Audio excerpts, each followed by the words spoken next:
I'm going to take a moment to talk about the Medicare levy surcharge, which, to put it simply, is if you're a higher income earner, they want you to pay more of a Medicare levy, where it's usually 2%, but it goes up depending on your income, if you don't have private health insurance. So it's kind of like a push to get people with more money to buy private insurance. Now, you see, my problem with that is they want to push people away from the giant insurance pool known as Australia and push them into smaller ones. Push higher income earners into private insurance, where they then run the risk of having all of their information stolen by hackers. Do you want to guess what one of the biggest private health insurance companies is in Australia? Yep, Medibank. Do you want to know how many of their almost 4 million members were affected by this? All of them. Everybody. Well, actually, come to learn that you didn't even need to be a Medibank member to have this affect you. Here's a headline: Medibank breach leads to South Australia's My Home Hospital program patients' information being accessed. Thousands of patients who use a South Australian home hospital service have been caught up in the Medibank cyber attack. Millions of Medibank customers have had their data potentially accessed and stolen by hackers. Medibank ran a hospital at-home service with Calvary for the South Australian government. The 4,400 patients involved have had their data accessed, Wellbeing SA says. Now, some people might already know that I'm in South Australia, and this would probably be the first time sharing information like this, but I was using this service, and so I imagine I may have been dragged into this. But I can't be too sure because nobody has contacted me to tell me anything. The only reason I know about this is because paying attention to the news is kind of what I do. And with that said, I'm sure I don't need to tell my audience that I was going to talk about this, whether it impacted me personally or not. So with that said, I've got some news clips from some different channels I want to show you. Medibank has admitted that its cyber hack is worse than first thought, with all of its 3.7 million customers at risk. Over a month after the company first alerted customers to this cyber incident, it's been revealed the private information of customers of both AHM and Medibank has been stolen, with the company promising all policyholders will get compensation. Medibank's privacy woes are only getting deeper. Well, I was devastated. This is a very distressing development. It shines a significant light on the seriousness of this crime. This is a malicious attack. Initially, the company said the cyber breach was confined to its subsidiary AHM, with the profiles of 100 Australian customers and international students known to be in the hands of the hackers. Personal data, including Medicare numbers, as well as medical information such as where people received treatment and codes relating to their diagnosis and procedures. Now the company says it has received the stolen details of 1,000 more policyholders, not just AHM, but Medibank customers too, meaning the hackers could have accessed 3.7 million Australians' data. I'm operating under the potential that this could impact all our customers, and that's why we're making an announcement today. And they're still unsure of exactly what was taken. We also have a series of files that are incomplete and complex, which the team are working round the clock to understand what's in there. As for the investigation into how this happened, the CEO says the login details of someone with privileged access to their systems was stolen. Then that person was impersonated to gain access to the private data. What do you mean, stolen? How did this employee have their login information stolen? I want to know more about this. Medibank has set up a 24-hour mental health hotline for those involved and will reimburse fees for new identity documents.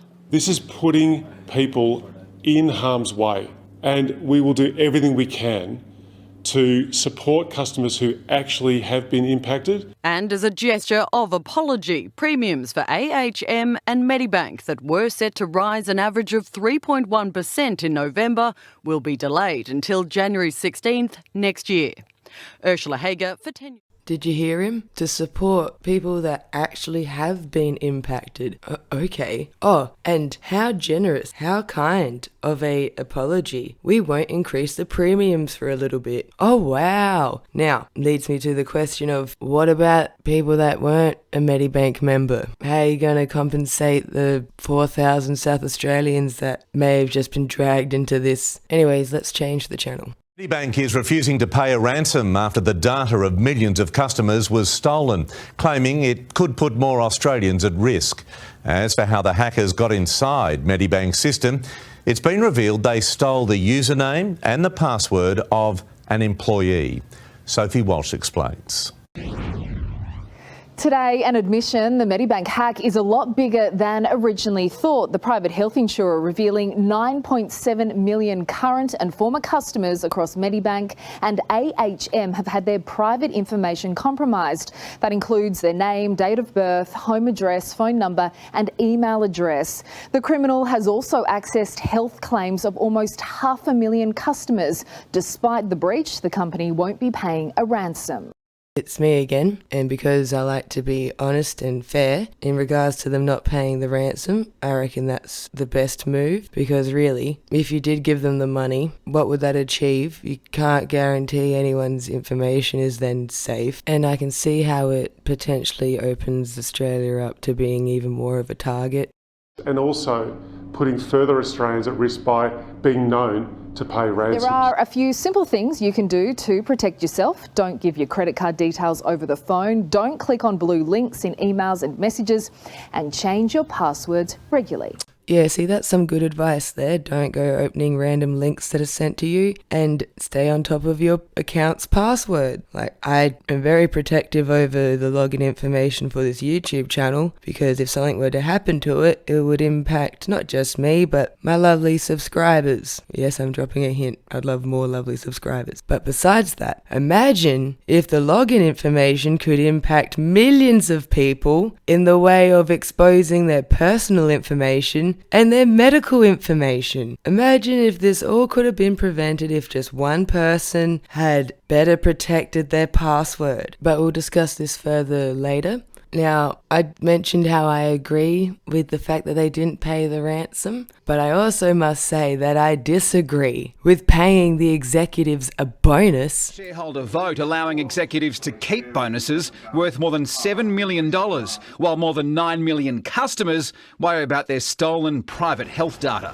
I unreservedly apologise to every person for the significant impact of this crime. It's a despicable act. Now, I know that there are members of my audience that are with me in thinking, why would any of these executives even deserve to keep their job with what's happened? But this is a pretty big mess that impacts a lot of people, and they all still get to keep their bonuses. And now back to discussing how this all started with an employee's login information. I have an article from The Guardian, 24th of October. Medibank hack started with theft of company credentials, investigation suggests. The Medibank hack began with the theft of the credentials of somebody who had high-level access within the organisation, which were then sold on a Russian-language cybercrime forum, according to a source close to the company investigation. The Australian health insurer told its customers on the 13th of October it had taken 2 systems offline as a result of a cyber incident. It later reported it had been contacted by hackers over 200 gigabytes of customer data allegedly stolen from the Medibank systems. A sample of 100 records, including the negotiations from the hackers, included names, addresses, dates of birth, Medicare numbers, phone numbers, and medical claims data, including information about diagnosis, procedures, and location of medical services. Medibank has been piecing together over the past 2 weeks how the attack occurred. The Australian Federal Police and the Australian Signals Directorate are also investigating. The attack is believed to have begun when a person with high-level access within Medibank's system had their credentials stolen by a hacker, who then put them up for sale on a Russian-language cybercrime forum, acting as a credentials broker, according to a source who is not authorized to speak publicly. The credentials were then reportedly brought, and another hacker or group of hackers infiltrated Medibank's network and established 2 backdoors, including one for redundancy in case it was discovered. A view is forming within Medibank that the attacker then conducted a thorough examination of Medibank's network and internal applications, not just customer data, and deployed a bespoke tool to withdraw customer information from Medibank's customer database and put it into a zip file the attackers could then get out of the company's network. It was at that point that Medibank detected suspicious activity and found and closed the 2 backdoors, the source said. The Australian Signals Directorate also informed Medibank that it might soon be a victim of a ransomware attack which never eventuated. Essentially, high-level credentials were stolen or identified and they were then sold and somebody bought it, the director of the Australian Strategic Policy Institute International Cyber Policy Centre, Fergus Hansen, said. That's how these hackers could basically write some software to script out the data. When the credentials were taken and when the attack first occurred is yet to be disclosed. The company has not yet revealed how many of Medibank's 3.9 million customers could have had their data compromised. It is unclear whether multi-factor authentication was compromised or bypassed. This is a preventable attack, Hansen said on Monday. Could they have done better? Yes, maybe they could have done better. Is every organization gripped up to deal with this? Well, absolutely not. But Medibank are in a really privileged position handling people's healthcare data, so I think there is a genuine case to answer here. Alright, now I'll leave that there, and to go off of the fact that Medibank indeed has people's medical information, I also want to bring up the fact that people pay them. They receive payments from people, being a private insurer, and so I'm not sure if the hackers could have accessed that sort of information from the customer database. I don't know how it works, and so that would mean many other people don't know how it works either, and would probably be worrying about the safety of their financial information as well. And now just back to 2 other very important parts from that article. When the credentials were taken and when the attack first occurred is yet to be disclosed. Because I think that is a very important piece of information. Like how I was talking before about how if this really could have been prevented by one person being on top of their password. And then this leads me to the other point of it is unclear whether multi-factor authentication was compromised or bypassed.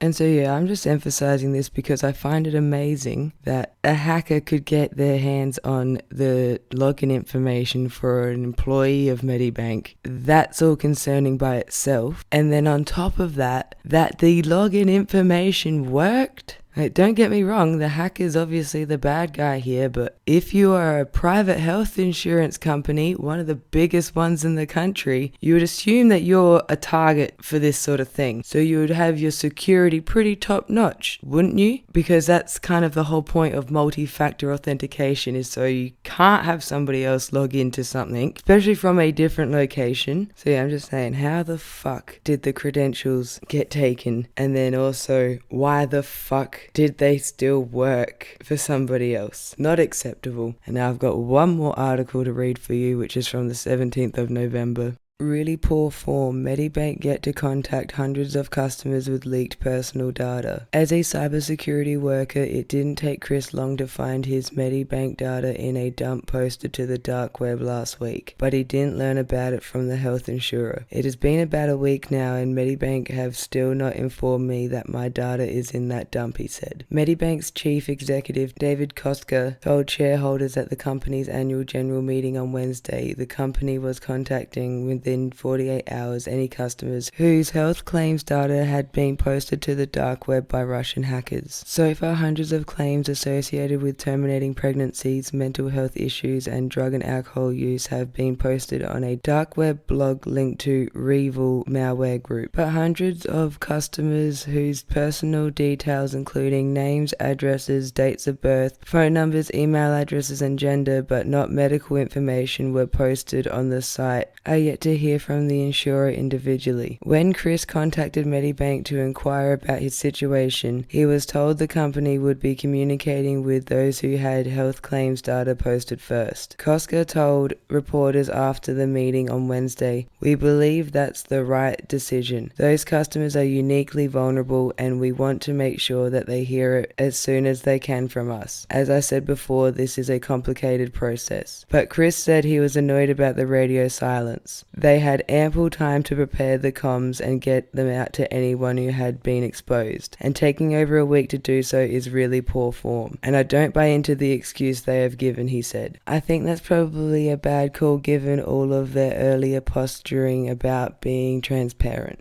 And yeah, I don't buy their excuse either of their contacting people that had medical information exposed first within the first 48 hours. Then after that, are you going to tell everyone else that just had their personal information exposed? Because it doesn't sound like that's what they're going to do. Kind of seem like a way they were trying to worm out of doing it. And this leads me to the concern that many people would have, which kind of relates back to my previous point. I don't know how many bits of information you need to steal somebody's identity or start opening accounts or accessing their accounts or whatever, but it seems like the amount you'd get from what's being leaked, it would be getting close. It'd be pretty concerning. And I've shared everything with you that I know so far. Thanks for watching, like, subscribe, and share this with any Medibank members that you know. Thank you.